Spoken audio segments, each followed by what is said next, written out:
오늘 하나님 말씀은 디도서 1장 8절 9절 말씀을 함께 보도록 하겠습니다. 8절 9절을 제가 받도록 하겠습니다. 대접하기를 좋아하고 선한 사람들을 좋아하며 신중하고 정의로우며 거룩하고 절제하며 가르침을 받은 대로 신실한 말씀을 굳게 붙잡아야 하리니 이는 그가 반박하는 자들을 건전한 교리로 권면하고 설득할 수 있게 하려는 것이라. 잠깐 말씀을 해서 기도드리겠습니다. 참으로 저희들을 지극히 사랑하셔서 영원한 지옥의 고통으로부터 저희들을 구원해 주시고 또 바른 진리를 알게 하셔서 오늘 부활하신 첫날에 영과 진리로 경배드릴 수 있는 특권을 주심을 다시 한번 감사를 드립니다. 저희들이 늘 정신을 차리고 깨어있는 가운데 이 마지막 때에 마귀의 미혹과 세상의 유혹을 능히 이겨내고 주님 각자에게 맡겨주신 귀한 직분을 잘 감당할 수 있도록 주님 도와주시옵소서.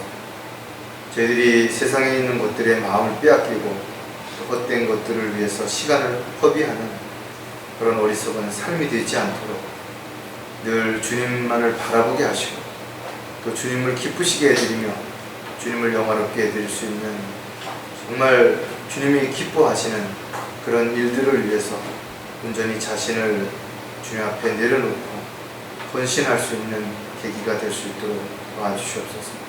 모든 일의 우선순위를 분명하게 정하고 또 주님이 원하시는 일들을 위해서 아낌없이 남김없이 주님 앞에 내어드릴 수 있는 헌신된 삶이 매일 지속될 수 있도록 주님 도와주시옵소서.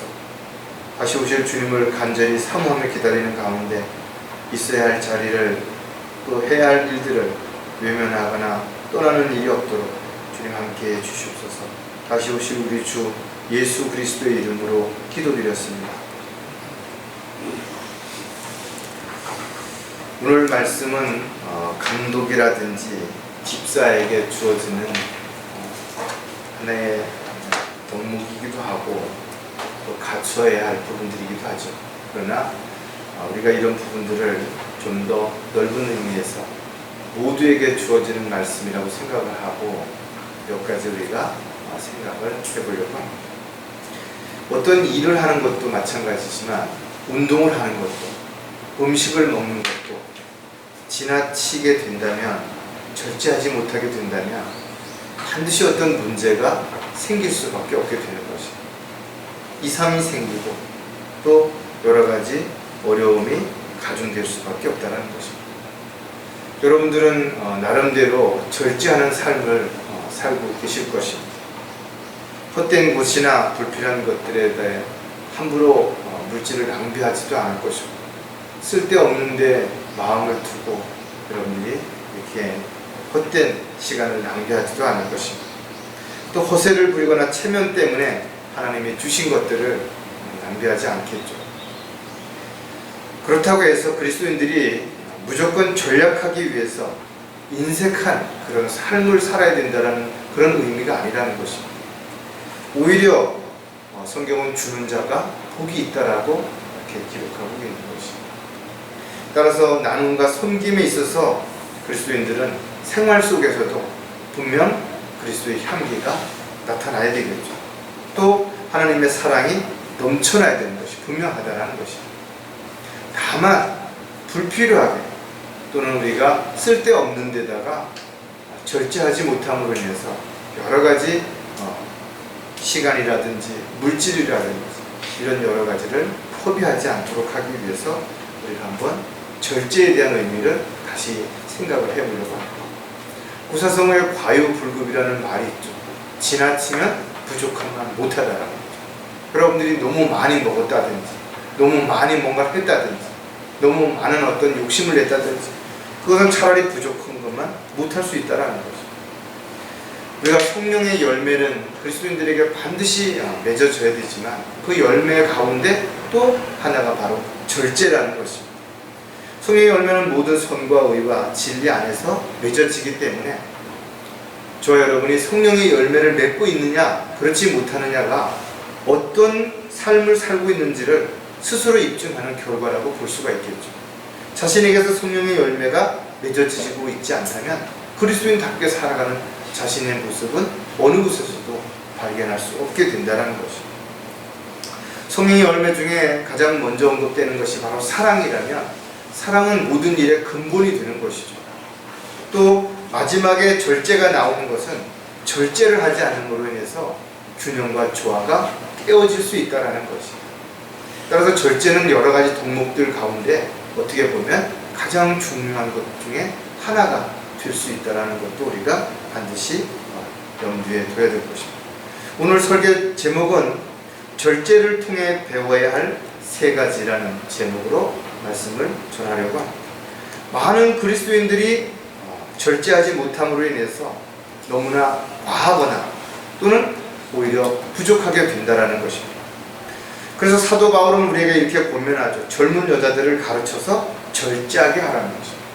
젊은 사람들은 젊으니까 패기도 있고 뭔가 도전하는 그런 마음도 있죠. 그러다 보니까 주체하지 못할 어떤 욕심으로 인해서 문제가 될 수도 있다는 것입니다. 또 오늘 우리가 본문에서 봤던 것처럼 감독이나 집사가 되는 조건 가운데 하나도 바로 절제할 줄 아는 사람이어야 됩니다. 신중해야 된다는 것이 의미하고 있다는 것입니다. 마지막 때의 징조 가운데 하나가 바로 사람들이 절제하지 못할 것을 분명히 경고하고 있다는 것입니다. 또 베드로 역시 지식의 절제의 인내를 더하라고 권면하고 있죠. 그러니까 내가 많은 지식이 가지고 있다 하더라도 그것을 잘 절제하지 못하면 오히려 그 지식들이 다른 사람들을 상처를 주고 힘들게 만들 수 있다는 것입니다.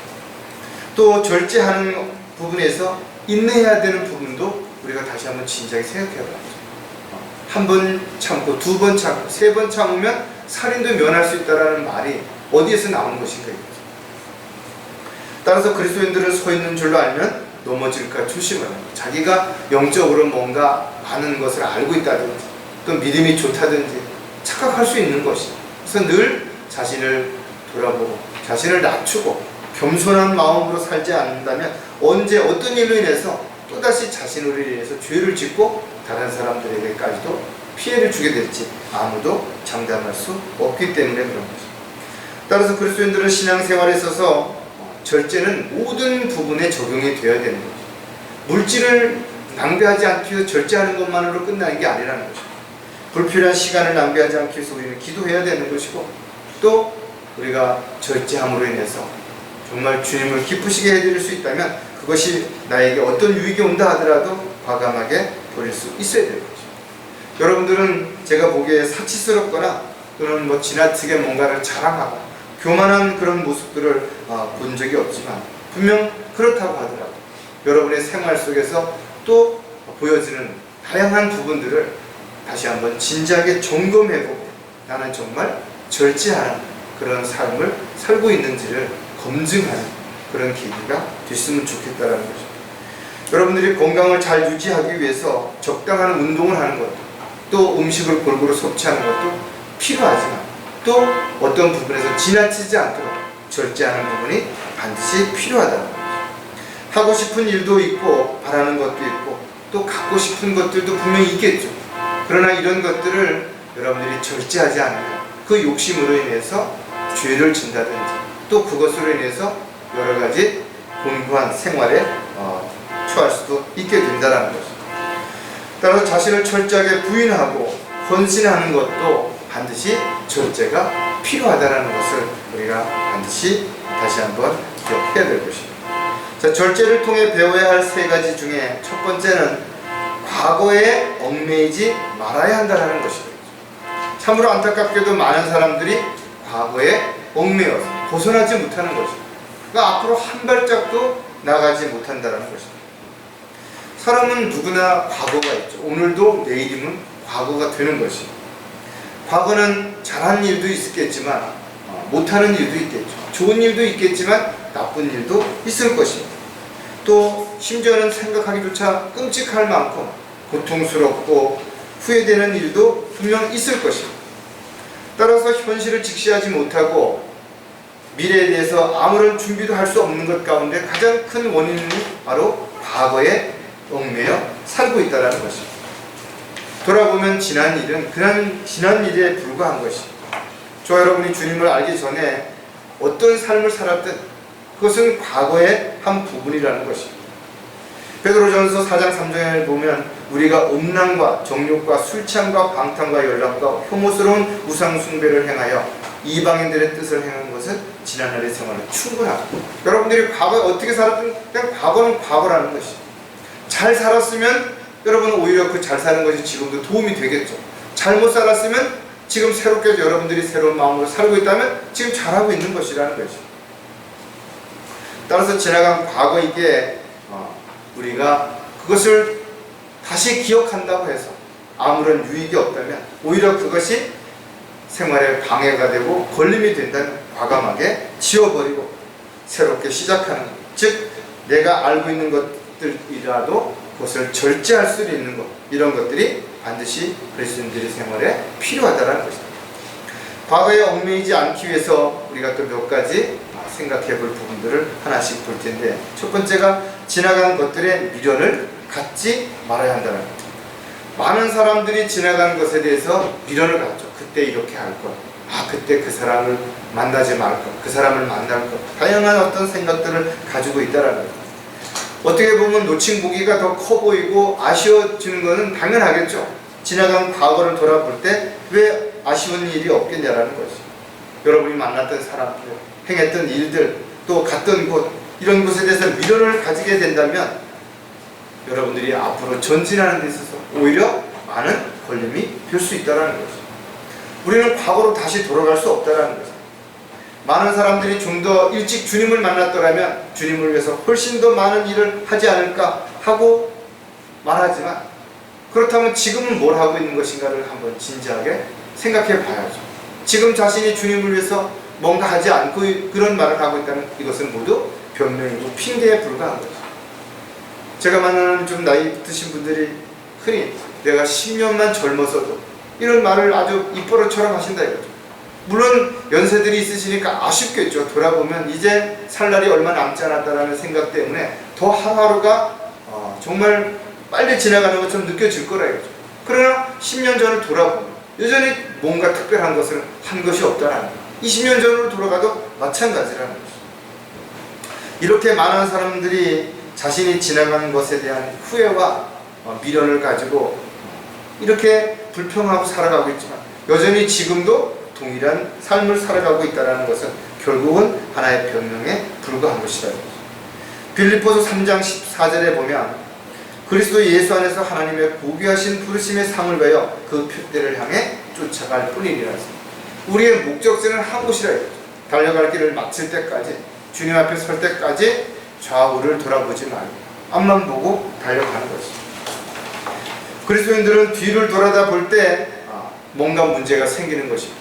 쟁기를 잡고 밭을 가는 사람들은 뒤를 돌아다보는 것이 아니라 앞을 바라보고 가야 되는 것입니다.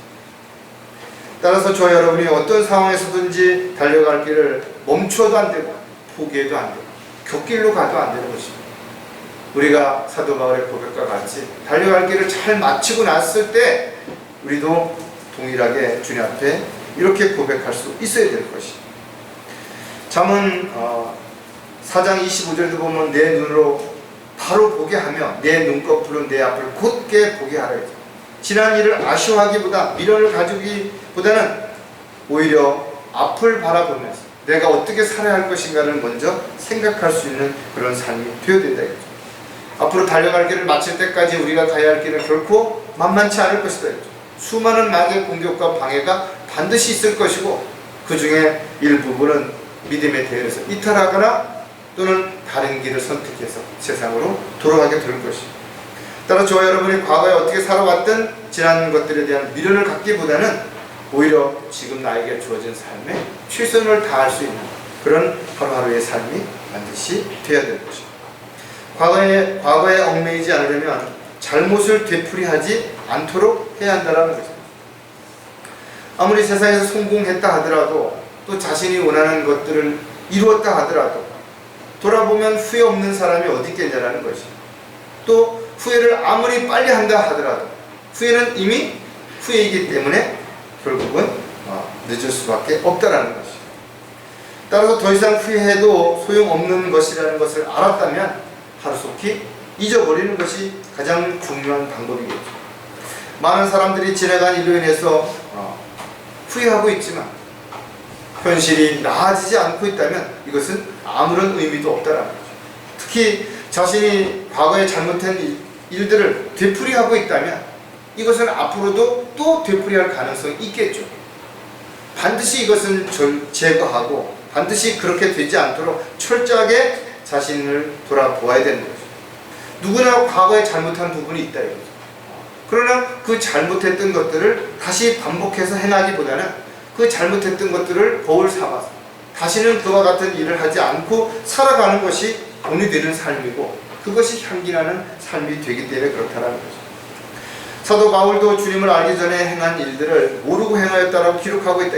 디모데전서 1장 13절에 보면 전에는 내가 하나님을 모독하는 자요 박해하는 자요 중상하는 자였으나 오히려 자비를 입은 것은 내가 믿지 아니하였을 때 모르고 행하였습니다. 사도 바울은 그것이 하나님을 기쁘시게 하는 일인 줄 알았다. 잘못 알고 있었던 것이. 그래서 다마스커스 도상에서 주님을 만나기 전까지 그는 끊임없이 예수님을 믿는 사람들을 박해했다라는 것입니다. 그러나 그가 주님을 만난 이후에 달라진 것이. 저와 여러분도 마찬가지로 과거에 어떻게 살았든 어떤 문제가 있었고 잘못을 했든 간에 주님을 만난 이후에 달라져야 된다. 똑같은 일이 반복되어서는 안 된다라는 거예요. 몰라서 죄를 지을 수 있죠. 그러나 알고도 죄를 짓는다라는 것이고, 따라서 저와 여러분은 이런 굴레에서 반드시 벗어나야 되는 것이고, 그러기 위해서는 자신이 잘못하는 일이 되풀이되는 원인이 무엇인지, 또 그 원인들이 어디서부터 비롯되는 것인지, 내가 그것을 제거하기 위해서 무엇을 해야 되는지, 이런 부분들을 철저하게 돌아보지 않는다면 앞으로 또다시 똑같은 잘못들이 되풀이되게 된다면 이것은 자신이 그동안 쌓았던 신뢰를 잃어버리고 또 자신이 그동안 쌓아놨던 하나님 앞에 쌓았던 많은 유업들을 잃게 될 수도 있다는 것도 분명히 우리가 알 수가 있어요. 그럴 것입니다.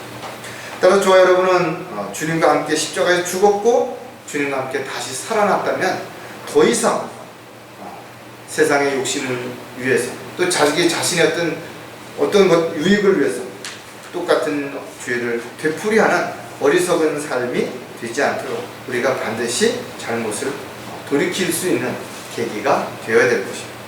과거에 얽매이지 않으려면 집착하는 모든 것들로부터 벗어나야 한다는 것. 어떤 특정한 사람이나 말이나 환경에 지나치게 얽매여 있는 것들을 우리가 집착한다라고 표현을 한다 이거죠. 그래서 자기가 어떤 일에 필요 이상으로 뭔가 집착하고 있는 것이 있는지 한번 돌아볼 필요가 있다는 거죠. 제가 상담했던 사람들 가운데 어떤 사람들은 참으로 어떤 한 가지에 어떤 일이라든지 어떤 물건이라든지 어떤 장소라든지 어떤 사람이라든지 여기 아주 집착해 있는 사람이 있어요. 다른 것에는 관용을 베풀 수 있고 용기도 있고 또 많은 부분에서 양보하는데 어떤 한 부분에는 끝까지 집착하고 그것을 내놓지 못하고 붙잡으려고 하는 고집을 피우는 사람들이 있다는 거죠. 저와 여러분은 이 세상을 어떤 자세로 살아야 되는 것인가 이거죠. 성경은 나그네요 순례자처럼 살아라는 것입니다. 더 좋은 본향을 향해 달려가는 그 과정에서 잠시 머무르는 곳이라는 것을 알았다면 우리는 더 이상 세상의 어떤 목적이나 미련을 가지고 살아야 할 이유가 없게 된다는 것입니다.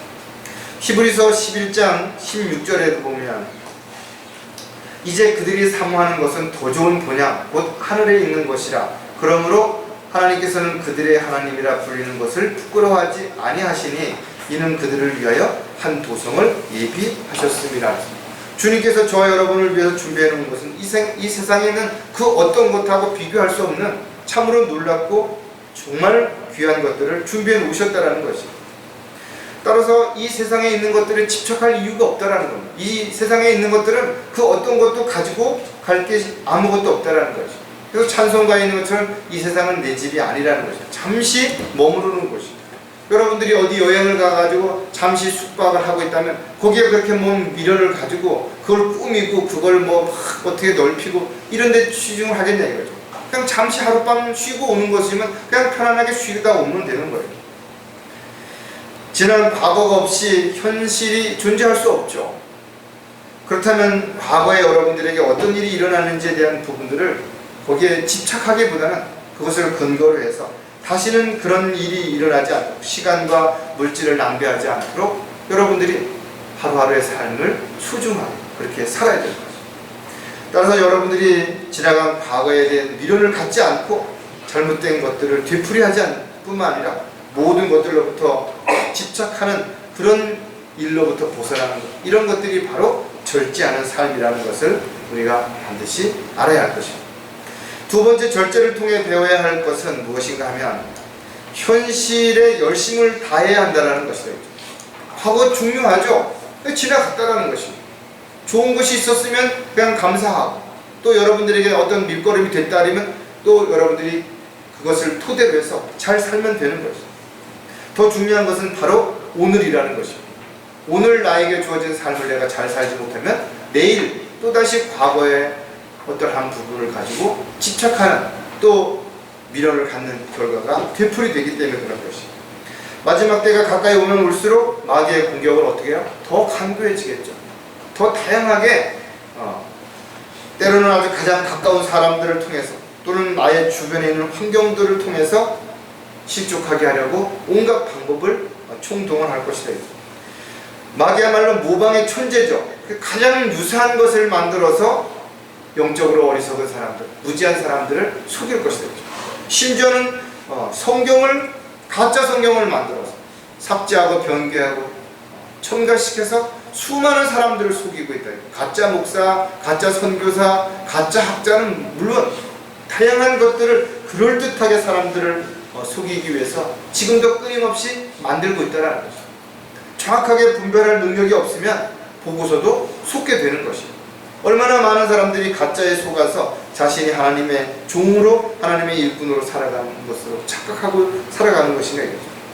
마지막 때가 가까이 올수록 더욱 그런 것들이 강력하게 일어날 것이기 때문에 성경은 우리에게 정신을 차리고 깨어 있으라는 것이에요. 우리 육신적으로 다가올 미래를 위해서 어떤 또 현실에 걸림이 되는 것들을 위해서, 또 우리가 하는 일에 방해가 되는 이런 모든 것으로부터 벗어나기 위해서는 우리가 반드시 절제가 필요하다는 것이죠.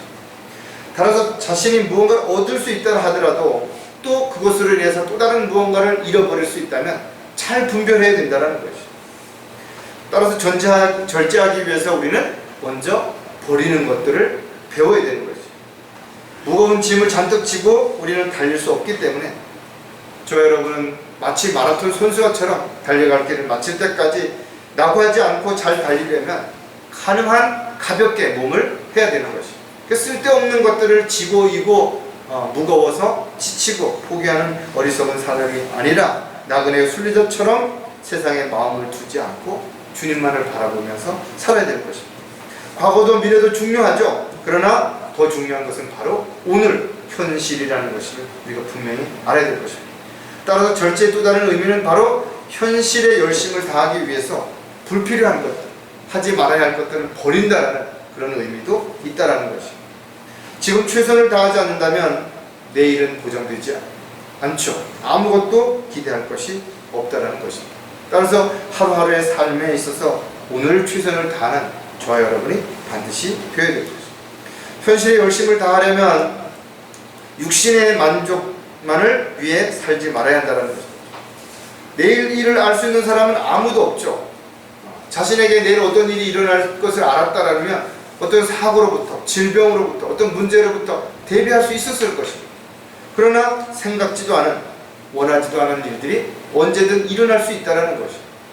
그래서 우리는 특히 더 조심해야 될 부분들이 자신이 하는 말이나 행동이나 또는 자신이 어떤 생각하는 것들이 뭔가 빌미를 줘서 죄를 짓거나 또 다른 어떤 문제가 일어나지 않도록 늘 말과 행동에 있어서 조심을 해야 된다는 것입니다. 많은 사람들이 자신의 유익을 위해서 무모한 일들을 계획한다. 그리고서는 그 계획을 실행하는 데 있어서 감당할 수 없으니까 불평하고 남을 탓하고 원망하는 것입니다. 이 세상에서 자신이 원하는 대로 모든 것들이 이루어지는 것은 아무것도 없다는 것입니다. 따라서 실망하게 되죠. 불평할 수밖에 없다라는 거예요. 저와 여러분은 분명 하나님께서 창조하실 때 분명한 목적을 가지고 창조하셨고 또 그 목적에 합당한 삶을 살아가기 위해 지금도 끊임없이 주님께서는 우리를 지키시고 돌봐주시고 보호해 주시는 것입니다. 따라서 저와 여러분이 있어야 할 자리, 해야 할 일들이 무엇인지를 아는 것이 가장 중요한 것이고 또 그것을 지금 내가 어떤 일들을 어떻게 해야 되는지가 더더욱 중요하다. 그래서 13장 14절에 보면 오직 주 예수 그리스도를 옷 입고 정욕을 위하여 정욕을 채우려고 육신을 위해 계획하지 말라 하였습니다. 그리스도인들은 육신을 위해서 어떤 계획들을 거창하게 세우는 것은 합당하지 않다라는 것입니다. 오히려 하나님의 뜻 가운데서 여러분들이 계획을 세우면 살아가는 데 필요한 모든 것들을 하나님의 방법으로 공급해 주시는 거죠. 성경은 육신적인 생각은 하나님과 원수가 된다 그랬죠. 하나님의 법에 복종하지 않게 된다는 거죠. 또 실로 하나님의 일들을 할 수도 없게 된다라고 분명히 기록하고 있게 되는 것입니다. 따라서 육신 안에 있는 사람들은 하나님을 기쁘시게 할 수가 없다라는 것입니다. 우리가 육신을 만족하기 위해서 살아가는 사람은 아무리 많은 것을 가졌다 하더라도 하나님을 기쁘시게 하는 것이 아니라 자신만을 기쁘게 하기 위해서 살아가는 결과를 가져오는 것입니다. 따라서 사도 바울은 주님으로부터 받은 자유를 육신을 위한 계기로 삼지 말고 사랑으로 서로 섬기라고 우리에게 권면하고 있음을 우리가 꼭 기억을 해야 될 것입니다. 현실의 열심을 다하려면 하고 싶은 자기의 뜻을 포기해야 한다는 것입니다. 자기가 하고 싶은 것을 포기하는 건 쉽지 않죠. 그런데 자기가 하고 싶은 일을 하기 위해서 주님의 뜻과 계획에서 벗어난다면 반드시 포기해야 된다는 것입니다. 많은 사람들은 하나님의 뜻이 무엇인지 또 어디 있는지 모르기 때문에 할 수 없는 일도 있고 할 수 없는 상황에 부딪힐 수도 있겠죠. 그러나 또 입으로만 하나님의 뜻을 이루기 위해서 뭘 한다라고 말하면서도 여전히 자신의 몸과 행동은 마음은 딴 곳에 있는 그런 사람들도 있죠. 왜? 우선순위가 이런 사람들은 바로 서 있지 않기 때문에 그런 거죠. 따라서 자신의 힘이나 능력이나 부로 인해서 세상에서 인정받을 때, 사람들로부터 칭찬을 받을 때 스스로 자신을 높이게 되고 자랑하게 됨으로 인해서 교만에 빠지게 되는 것입니다. 따라서 이런 자신의 뜻을 포기하지 않고는 절대로 하나님의 뜻을 이루어갈 수가 없게 된다는 것입니다. 마가복음 3장 35절에서도 누구든지 하나님의 뜻을 행하는 그 사람은 나의 형제요 자매요 모친이라고 하시더라고요. 주님께서 직접 하신 말씀이래요. 자신의 뜻을 버리고 하나님의 뜻을 행하는 사람들만이 진정한 지체요 동역자가 되는 것입니다. 따라서 누구든지 하나님의 뜻을 모르면서 하나님께서 원하시고 기뻐하시는 일들을 하겠다고 말하는 사람들이 있다면 이거 전부 거짓말이에요. 또 하나님의 뜻을 이루기 위해서 이 마지막 때에 부르심을 받은 그리스도인들은 모두 세상과 구별되고 분리되고 성별된 삶을 반드시 살아야 돼요. 그렇게 살아야 주님께 영광을 돌려드리는 삶을 살아갈 수 있기 때문에 그렇습니다. 또 자신이 어떤 처지에 있든 어떤 상황에 놓여있든 모든 일에 감사할 수 있어야 된다는 거죠. 베드로는 우리에게 육체 안에서 자기의 남은 때를 더 이상 사람의 정욕에 따라 살지 않고 하나님의 뜻을 따라 살라라고 권면하고 있다는 것도 우리가 꼭 기억을 해야 될 것입니다. 현실의 열심을 다하려면 모든 욕심을 과감하게 버려야 한다는 것입니다. 사람들마다 욕심을 내는 분야가 다릅니다. 어떤 사람들은 돈에 욕심을 갖는 사람, 어떤 집에 욕심을 갖는 사람, 어떤 사람은 차에 욕심을 갖는 사람, 어떤 사람은 옷에 욕심을 갖는 사람, 뭐 아주 하찮은 것이지만 나름대로 자신이 욕심을 내는 것이 다르다는 것입니다. 그래서 그런 사람들은 흔히 나는 다른 사람들처럼 욕심이 없다라고 어떤 한 부분을 지적하면서 이야기한다 이거죠. 그런데 잘 살펴보면 여전히 다른 무엇인가에 욕심을 내고 있다는 거죠. 그래서 욕심을 버린다는 건 쉽지 않습니다. 끊임없이 사람들 안에는 그 욕심을 갖고자 하는 욕망들이 있기 때문에 그런 것입니다. 따라서 자신이 욕심을 버렸다고 말하면서도 여전히 욕심 가운데 살고 있는 자신을 발견하게 된다면 내가 무엇에 욕심을 내고 있는지를 정확하게 살펴보고 그 욕심을 버릴 수 있어야 되는 것입니다. 이처럼 사람들마다 욕심의 대상과 입장이 다를 뿐 욕심이 끝이 없다는 사실을 우리가 인정하지 않는 한 절대로 욕심을 버릴 수 없게 되는 거죠. 에베소 4장 19절에 보면 모든 감각을 상실하여 자신을 방탕에 내어 욕심으로 모든 불결한 것을 행하는 자. 욕심으로 불결한 것들을 행하는 사람들이 왜 그런 게 아닐까? 바로 감각이 상실되었다는 거예요. 그러니까 영적인 감각이 상실되어서 영적인 예민함이 없어졌기 때문에 자신이 죄를 져도 그 죄를 잘 모르는 거예요. 또 자신이 어떤 지금 상황에 처해 있는지를 스스로가 잘 감지하지 못하고 있기 때문에 끊임없이 입으로만 욕심을 버렸다고 말하면서 죄를 짓고 있다. 마가복음 4장 19절에 이 세상 염려들과 재물의 속임수와 다른 일들에 대한 욕심이 들어와 말씀을 억눌러 열매를 맺지 못하는 자들이요.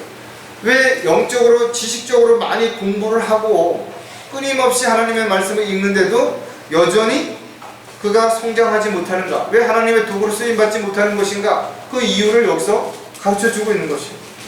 이 세상 염려들, 재물의 속임수, 다른 일들에 대한 욕심들이 내 안에 들어오게 되면 내가 하나님의 말씀을 억눌러 열매를 맺지 못하게 만든다는 것이에요. 아무리 지식적으로 알고 있는데 그 지식이 내가 생활 속에서 나를 행동으로 옮겨가지 못하도록 발목을 붙잡는다는 것입니다. 따라서 세상의 다양한 욕심들은 영적 생활에 걸림이 될 뿐만 아니라 영적 열매를 맺지 못하게 만드는 방해가 되는 것임을 분명히 우리가 알아야 되는 것입니다. 성경은 욕심이 잉태하면 죄를 낳고 죄가 장성하면 사망을 낳느니라 그랬어요. 육신은 성령을 거슬러 욕심을 부리며 성령은 육신을 거스르기 때문에 서로 반목하여서 하고자 하는 것을 하지 못하게 만든다는 거죠. 즉, 왜 우리가 육신을 죽은 것으로 여기고 성령 안에서 새로운 삶을 살아야 되는 것인가에 대한 분명한 이유가 여기에 있다는 것입니다. 따라서 그리스도인들은 무모한 계획들을 버리고 육신의 만족만을 위해서 살지 말아야 되겠죠. 또 자신이 하고 싶다고 하더라도 자기 뜻을 포기할 줄 알아야 되는 것이죠. 무엇보다도 모든 욕심을 과감하게 버릴 수 있고 주님이 주신 것들에 감사할 수 있는 그런 삶을 살아갈 때 현실에 자신이 주어진 삶에 있어 최선을 다하고 열심을 다해서 살 수 있게 된다는 것이죠. 자, 마지막으로 절제를 통해서 배워야 할 것은 무언가 하면 미래에 후회하지 않도록 해야 한다는 것이다. 우리는 과거를 잃어버리고 현실에 최선을 다해야 될 뿐만 아니라 미래에 후회하지 않도록 하기 위해서는 우리가 앞으로 해야 할 일들에 대해서도 미리미리 점검해 볼 필요가 있죠. 또 지금 자신이 하는 일이 지금은 만족하고 지금은 유익하다 하더라도 이것이 시간이 지난 다음에 나에게 피해를 주거나 또는 문제가 될 수 있는 일이라면 이것도 반드시 접을 줄 알아야 된다는 거죠. 대부분의 사람들은 혈연, 지연, 학연 이런 것들로 인해서 연결고리가 다 되어 있기 때문에 자기가 하고 싶어도 할 수 없는 일이 있어요. 또 하기 싫어도 어쩔 수 없이 해야 되는 일들이 있다는 거죠. 따라서 그리스도인들이 올바른 신앙생활을 하기 위해선 끊어야 할 것들이 사실은 많이 있습니다. 따라서 체면이라든지 인정 때문에 발목 잡혀서 올바른 신앙생활을 하지 못하는 사람들이 얼마나 많은 것이냐. 다 알고 있어요. 교회가 잘못됐다는 것도 알고 있고 목자가 잘못됐다는 것도 알고 있다. 그런데 왜 거기서 빠져나오지 않는 것인가. 거기에 또 다른 가족이라든지 친지라든지 친구라든지 이웃이라든지 직장 동료가 있기 때문에 벗어나지 못하는 거죠. 과감하게 끊지 못한다면 결국은 자신이 원하든 원치 않든 그들에게 끌려다닐 수밖에 없다는 거죠. 따라서 여러분들 과감하게 끊어야 할 부분이라면 끊을 수 있어요. 그것이 아프겠죠. 고통스러울 것입니다. 그것으로 인해서 손해를 볼 수도 있을 것입니다. 그러나 과감하게 끊지 않는다면 계속해서 그것이 여러분을 끌고 가는 거예요. 절대 거기서 못 벗어난다는 거죠. 따라서 구원받은 이후에 왜 영적으로 성장하지 못하는지, 왜 믿음 생활이 지속되지 못하는지, 왜 올바르게 신앙생활을 하지 못하는지, 또 알면서도 잘못된 것으로 분리되지 못하는지, 그 이유는 간단한 것이 끊지 못하기 때문에 반드시 끊어야 되는 거죠. 저 여러분은 사람 중심이 아니라 하나님 중심이에요. 세상 일이 중심이 아니라 하나님 일이 중심이 되어야 되는 거죠. 그래서 우리는 육신적인 일보다 하나님의 일을 먼저 생각하는 그런 우선순위가 반드시 서 있어야만 우리가 잘못된 것을 과감하게 끊을 수 있고 주님이 원하시고 기뻐하시는 일들을 위해서 살 수 있다는 겁니다. 따라 절제의 또 다른 의미는 과감하게 끊는다라는 의미가 있다는 거죠. 저 여러분은 성경을 통해서 앞으로 어떤 일들이 일어날지 알고 있다 이거죠. 따라서 미래를 준비하지 않는다면 우리가 그리스도의 심판석 앞에 서는 날 수치와 부끄러움을 당할 뿐만 아니라 후회하게 되겠죠. 따라서 오늘 우리는 이와 같은 사실을 다시 한번 진지하게 생각하는 그런 가운데서 앞으로 후회할 일들이 있다면 절대 해서는 안 된다 했죠. 후회할 수밖에 없는 어떤 만남이라면 그 만남을 끊어야 되는 것이, 또 그렇게 할 수밖에 없는 일이라면 그 일도 반드시 포기해야 된다 이거죠. 저와 여러분은 오늘 열심히 최선을 다해서 오늘을 의미 있고 가치 있게 사는 것도 중요하지만 더 나아가서는 앞으로 우리가 주님 앞에 서는 날 그 자체가 후회되는 일이 되지 않기 위해서도 반드시 내가 하는 일을 점검해 볼 필요가 있다는 거예요. 미래에 후회하지 않으려면 악한 행실을 반드시 끊어야 한다는 거죠. 하나님을 두려워하는 자들은 모든 죄악으로부터 떠나야 한다. 이것이 성경의 가르침입니다. 솔로몬은 오른편이나 왼편으로 돌이키지 말고 내 발을 악에서 떠나게 하라는 거죠. 왜 사람들은 요를 조금 졸로 조금 임시 방편으로 뭔가를 피하려고 하는 그런 사람들이 있죠. 아니, 떠나라는 것이. 또 시편 기자도 이렇게 말합니다. 내 혀를 악으로부터 지키며 내 입술로 교화를 말하면서 지키게 하라. 새치밖에 안 되는 그 혀에서 나오는 말이 얼마나 표독하고 얼마나 상처를 주고 때로는 사람을 죽일 수도 있다는 거예요. 그래서 이런 모든 것들로부터 떠나라는 거죠. 끊으라는 거예요. 베드로 역시 생명을 사랑하고 좋은 날들을 보기를 바라는 사람은 혀를 악으로부터 지키며 입술로 거짓을 말하지 않게 하라는 거죠. 그리스도인들은 악한 자들과 함께 뭐라 했어요? 하지도 말고 앉지도 말고 그 자리에 뭔가 생각하지 말고 동조하지도 말고 여러 가지 하지 말라는 거죠. 특히 마태복음 5장 37절에 보니까 오직 너희 말은 예는 예로 아니오는 아니오로 하라. 그 이상의 것은 무엇이든지 악에서 나오는 것이라. 얼마나 많은 사람들이 하나님의 말씀에 순종하지 않고 핑계, 변명, 이유를 앞세우냐라는 것이죠. 이게 악한 행위라는 것입니다. 이럴 수밖에 없다, 저럴 수밖에 없다 아니라는 것이죠. 얼마든지 자신이 어떤 문제가 있다 하든 어려움이 있다 하든 주님 앞에 기도하고 주님의 인도하신 가운데 자신을 내어드린다면 주님은 반드시 피할 길도 주실 것이고 지혜도 주실 것이고 문제를 해결할 수 있는 방법을 주실 것입니다. 그러나 자신이 뭔가 해결할 수 있다고 내가 그렇게 해야 된다라고 생각하는 순간 마귀는 그에게 교만함을 줄 뿐만 아니라 죄를 짓게 만드는 것이죠. 자신의 눈에 현명하게 되지 말고 주를 두려워하고 악에서 떠나야 한다는. 그렇지 않으면 결과적으로 자신은 그것에 붙잡혀서 끊임없이 죄를 짓는 결과를 반복하게 된다는 거죠. 따라서 그리스도인들은 악에서 떠나 선을 행하고 화평을 구하여 그것을 쫓는 삶을 지속하라는 것입니다. 그러기 위해서 성경은 우리에게 모든 악한 행실을 철저하게 어떻게 해요? 끊어버리라는 것입니다.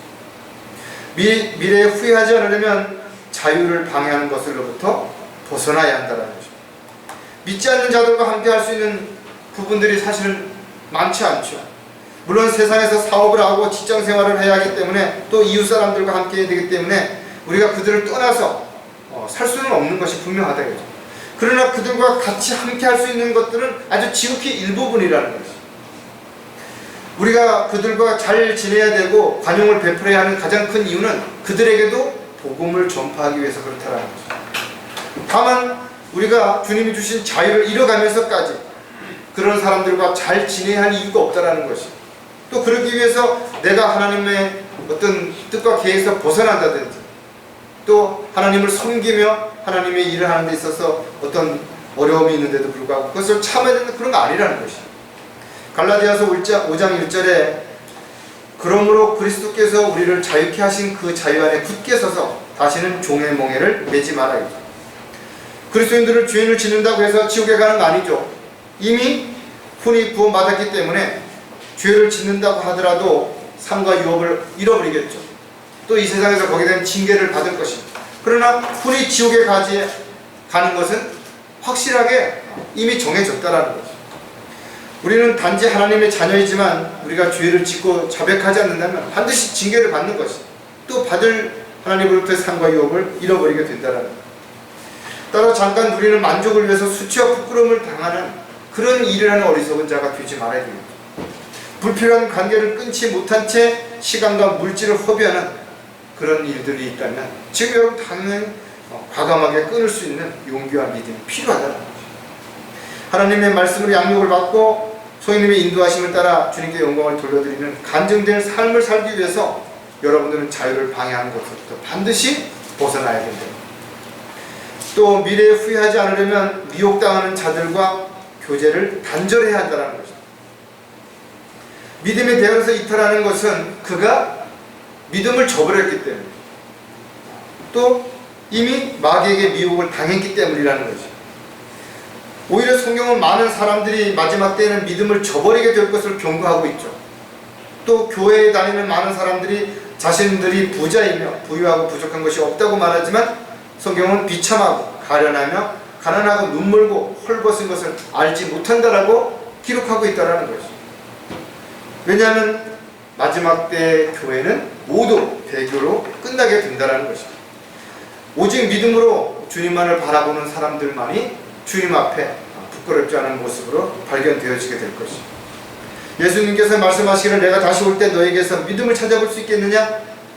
왜 이런 말씀을 하셨겠냐 이거죠. 주님이 다시 오실 때쯤에는 사람들이 믿음에서 떠난다는 거예요. 따라서 고린도전서 5장 11절에 있는 말씀 우리가 다시 한번 깊이 묵상해 볼 필요가 있겠죠. 그러나 이제 내가 너에게 쓰는 것은 만일 형제라고 하는 어떤 자가 음행을 하는 자거나 탐욕하는 자거나 우상 숭배하는 자거나 욕설하는 자거나 술 취하는 자거나 약탈하는 자이거든 사귀지도 말고 그런 자와는 함께 먹지도 말라는 거죠. 왜 이런 말씀을 기록해 놨겠냐 이거죠. 많은 사람들이 형제라고 자매라고 이야기하면서 끊임없이 죄를 지을 뿐만 아니라 가증스럽게 살아가기 때문에 그렇다는 것입니다. 그렇다고 그리스도인들이 완벽하라고 그렇게 이야기하는 거 아닙니다. 완벽해야만 된다 아니죠. 완벽하도록 최선을 다하는 거예요. 여러분 하다 보면 실수할 수 있어요. 화낼 수 있습니다. 욕을 할 수도 있겠죠. 그러나 즉시 자백하고 동일한 죄를 짓지 않도록 그렇게 해야 된다는 것이죠. 물질적인 욕심을 내거나 세상에서 인정을 받으려고 하는 자들 이미 믿음을 저버린 것입니다. 또 악한 행실을 끊고 불필요한 관계를 끊으며 미혹당하는 자들과 교제를 끊는 것도 우리가 반드시 해야 할 절제 가운데 하나라는 거예요. 왜? 그들과의 관계를 지속하는 한 우리도 똑같이 믿음의 대열에서 이탈할 수 있는 위험이 있기 때문에 그런 것입니다. 그리스도인들은 어떤 사람이 용서를 구하면 잘못한 것을 용서해줘야죠. 그러나 모든 사람을 다 포용해야 된다는 거 아니라는 것입니다. 자기가 정말 진지하게 하나님 앞에 자백하고 돌이키려고 하지만 잘 안 될 때 우리는 그를 위해서 기도해줘야 되고 그가 잘 믿음 안에서 성장할 수 있도록 도와줘야 되겠죠. 원수를 사랑하라고 하는 것은 원수 자체를 사랑하라고 하는 것이 아니에요. 그 원수를 사랑함으로 인해서 자신이 죄를 짓지 않도록 더 고통받지 않도록 그렇게 하기 위해서 하나님의 자녀들에게 원수조차도 사랑하라고 말씀하신 것이죠. 따라서 누구를 만나든지 하나님의 영으로 분별력을 가지고 여러분들 잘 분별해서 그가 미혹을 당해서 하나님을 떠났다면 믿음에 대해서 이탈했다면 더 이상 교제를 해서는 안 된다는 거죠. 오히려 한두 번 훈계한 후에 그들이 돌이킬 수 있는 기회를 주지만 그 관계가 지속되는 것은 오히려 자신의 믿음 생활에도 여러 가지 어려움을 가져올 수 있기 때문에 그렇다는 거죠. 따라서 저와 여러분이 어떤 상황에서 어떤 문제와 어려움이 있다 하더라도 현실을 잘 극복하고 이겨내야 되겠죠. 그러나 단지 내가 현실을 모면하기 위해서 앞으로 일어날 어떤 다가올 일들에 후회하는 일이 되지 않도록 우리는 반드시 악한 자들이라든지 악한 행실로부터 반드시 끊어야 될 것이 또 자유를 방해하는 주 안에서 우리의 참된 자유를 방해하는 것이 무엇이든 그것부터 벗어나야 되고 미혹하는 자들과의 미혹을 당한 사람들과는 교제를 단절하고 자신의 믿음을 지킬 수 있는 그런 삶이 반드시 지속되어야 될 것입니다. 저와 여러분은 모두 함께 주님을 섬기고 주님 앞에 경배를 드리지만 개인적으로는 모두 주님과 1대1의 관계를 유지하고 있다는 사실을 꼭 반드시 기억하는 저와 여러분이 되시기를 주의 이름으로 부탁을 드리겠습니다. 기도하겠습니다. 하나님 아버지 참으로 감사를 드립니다. 저희들이 어떤 상황에서 또 어떤 문제에 부딪히더라도 늘 주님 앞에 먼저 기도로 지혜를 구하고 또 기도를 통해서 문제를 해결받을 수 있는 답을 찾을 수 있는 저희들이 되도록 인도해 주시옵소서. 인간적인 생각이나 열정이나 또는 어떤 것들이 앞서서 오히려 죄를 짓거나 또 하나님의 뜻과 계획에서 벗어나는 어리석은 삶이 되지 않도록 주님 도와주시옵소서. 늘 주님만을 바라보는 가운데 지나간 과거를 털어버리고 지금 나에게 주어진 현실에 최선을 다하되 앞으로 다가올 주님 앞에 서는 날 수치와 부끄러움을 당하지 않도록 후회되지 않는 그런 저희들의 삶이 되도록 역사해 주시옵소서. 다시 오실 우리 주 예수 그리스도의 이름으로 기도드렸습니다.